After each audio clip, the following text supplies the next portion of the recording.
जोहार। मैं मुरली मनोहर गोस्वामी आप सभी का डिजिट क्लासेज में स्वागत करता हूं। आज मैं आप लोगों के लिए लेकर आया हूं 10वीं वर्ग का मैथ त्रिकोणमिति। मैंने पिछले क्लास में आप लोगों को बतलाया था त्रिकोणमिति से 3 क्वेश्चन।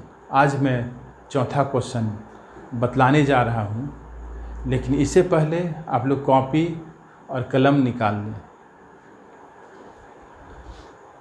क्वेश्चन नंबर 4, यदि 15 cot A बराबर 8 हो तो sin A और sec A का मान ज्ञात कीजिए।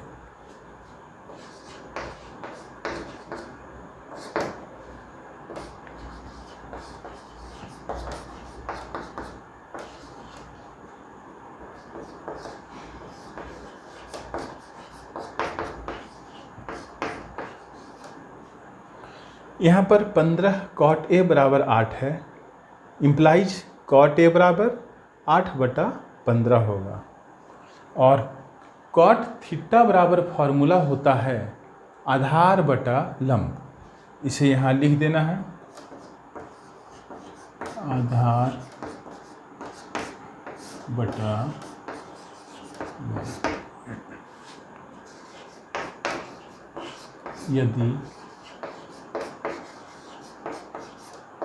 आधार बराबर 8, यहाँ पर ध्यान से देखेंगे, ऊपर आधार है और नीचे लंब है, और cot A बराबर 8/15 है। तो जो ऊपर वाला मान होगा वह यदि आधार है तो नीचे वाला लंब होगा। तो इसे हम लोग इस तरीक़ा से लिखेंगे, यदि आधार बराबर 8, लंब बराबर 15, तो किसी समकोण त्रिभुज में एक लंब होता है, एक आधार होता है और तीसरा कर्ण होता है। तो यहाँ पर आपको आधार मालूम है, लंब मालूम है, तो कर्ण मालूम करना होगा। कर्ण बराबर 8। कर्ण बराबर फॉर्मूला होता है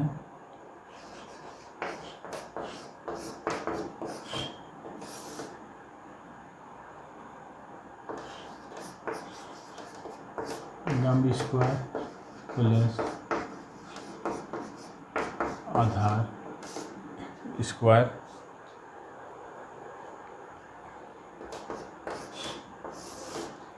लंब का वैल्यू है 15 का स्क्वायर प्लस आधार बराबर 8 है, 8 का स्क्वायर। यदि आप यहाँ पर 15 का होल स्क्वायर है, इसका मतलब ये हुआ 15 गुना 15।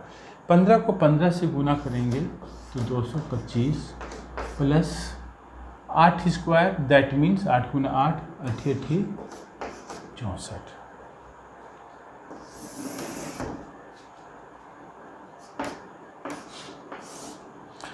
अब जोड़ना है दोनों को, 5 4 9, 6 2 8 2 और 289 का वर्गमूल 17 आएगा। इसके बाद हमें निकालना है sin A का वैल्यू। sin A बराबर लंब बटा कर्ण। यह फॉर्मूला आप लोगों को याद होगा। लंब यहाँ पर दिया हुआ है 15 और कर्ण अभी मैंने निकाला 17। इसी तरीक़ा से sec A बराबर कर्ण बटा आधार। कर्ण का वैल्यू है 17 और आधार का वैल्यू है 8। इस प्रकार से यह दोनों आंसर हो गया, जिसे आप लोग उतार लें।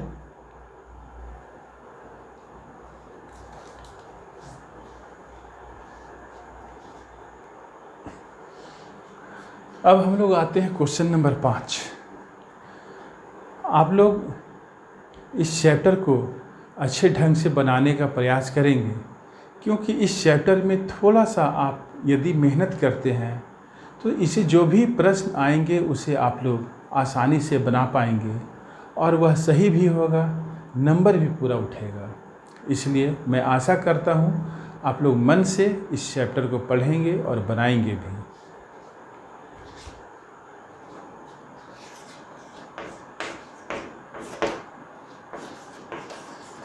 सेक थीटा इक्वल टू 13/12।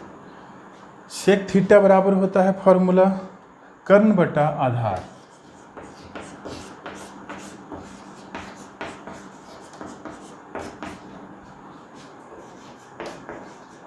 यदि कर्ण इज इक्वल टू 13,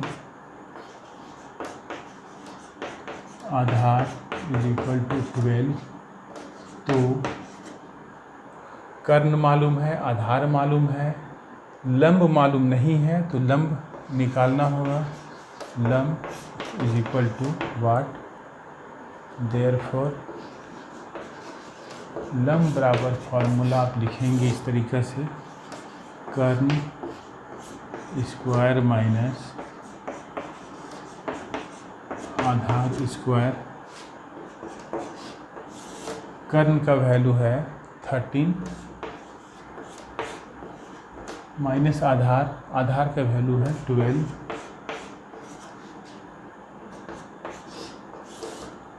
13 का स्क्वायर, इसका मतलब ये हुआ 13 गुना 13, और 13 13 हैं 169, और 12 स्क्वायर मतलब 12 गुना 12, 12 पर हैं 44।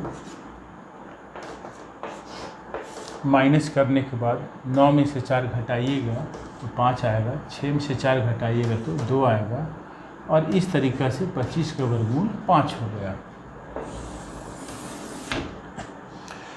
इस क्वेश्चन में अन्य सभी त्रिकोणमितीय अनुपात परिकलित कीजिए।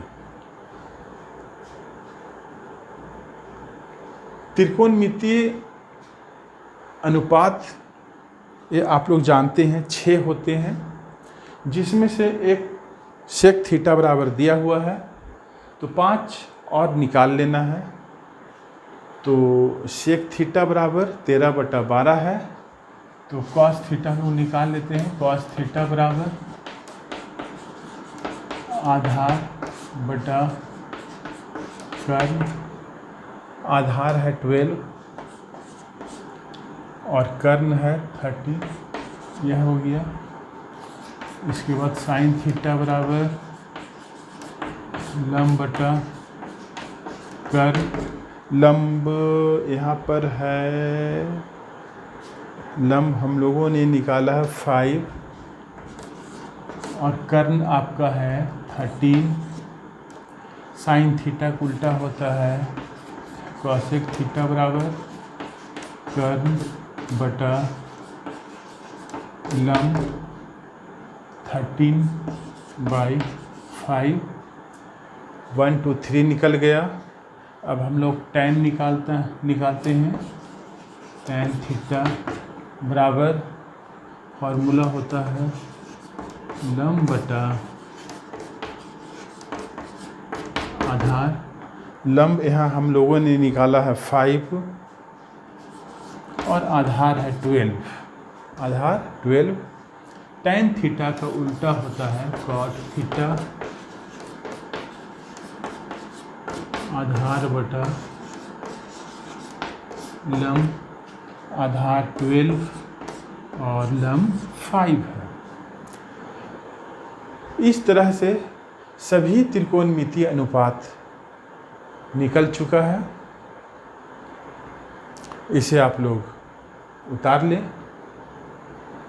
समझ में अवश्य आप लोगों को आ रहा होगा।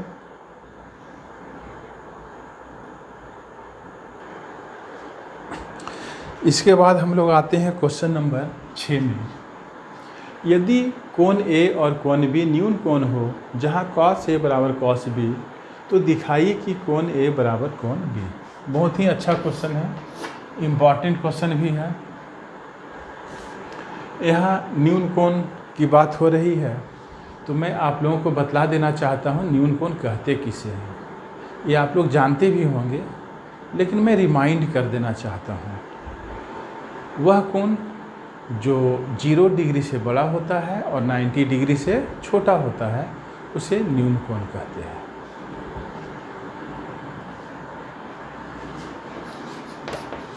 माना कि ABC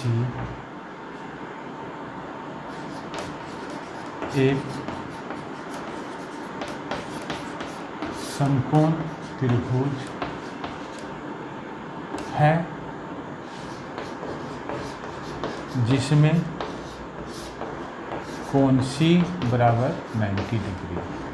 सबसे पहले हम लोग मान लेते हैं कि ABC एक समकोण त्रिभुज है जिसमें कोण C बराबर 90 डिग्री है। जब यह कोण 90 डिग्री होगा तो निश्चित तौर से कोण A और कोण B न्यून कोण होगा, क्योंकि त्रिभुज के तीनों कोणों का जोड़ 180 होता है, और जब यह 90 हो गया तब ये दोनों कोण मिलकर 90 होगा, अर्थात दोनों कोण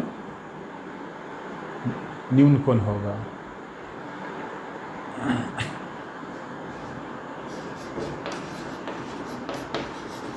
प्रश्नानुसार प्रश्न में हम लोग आते हैं, यह दिया हुआ है cos A बराबर cos B। cos A बराबर cos B implies cos A। जब इस कोण को हम लोग लेते हैं तो इस कोण के लिए आधार AC हो जाएगा, कर्ण 90 डिग्री के सामने की भुजा कर्ण हो जाएगी और इस कोण के सामने की भुजा लंब हो जाएगी। लेकिन जब हम लोग कोण B लेंगे, ऐसी परिस्थिति में यह कोण जिस भुजा से बन रही है यह भुजा आधार होगा और इस कोण के सामने की भुजा लंब होगा। तो यहाँ पर आपको लिखना है cos A। cos A बराबर क्या होगा? cos थीटा बराबर, आप जानते हैं कि फॉर्मूला होता है cos थीटा बराबर आधार बटा कर्ण। तो cos थीटा बराबर आधार बटा कर्ण, तो cos A के लिए आधार AC और कर्ण AB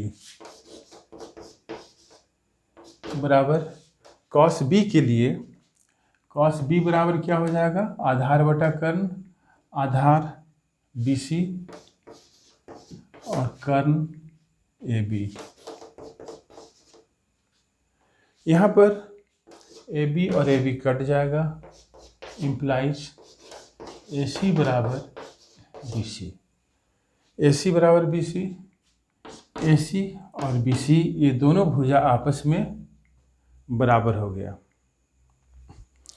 और ये हम लोग जानते हैं कि किसी त्रिभुज में यदि दो भुजा आपस में बराबर हो तो उसके सम्मुख कोण भी आपस में बराबर होते हैं। यदि BC और AC आपस में बराबर है तो BC के सामने का कोण A और AC के सामने का कोण B आपस में बराबर होगा। इसे लिखना होगा इम्प्लाइज कोण A बराबर कोण B। यहाँ ब्रैकेट्स में लिख दें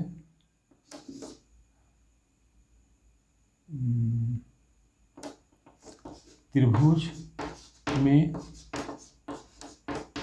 समान भुजाओं के सम्मुख कोण समान होते हैं। प्रूफ। इस तरीके से यह क्वेश्चन बन गया, क्वेश्चन नंबर 6 भी, जिसे आप लोग उतार लें।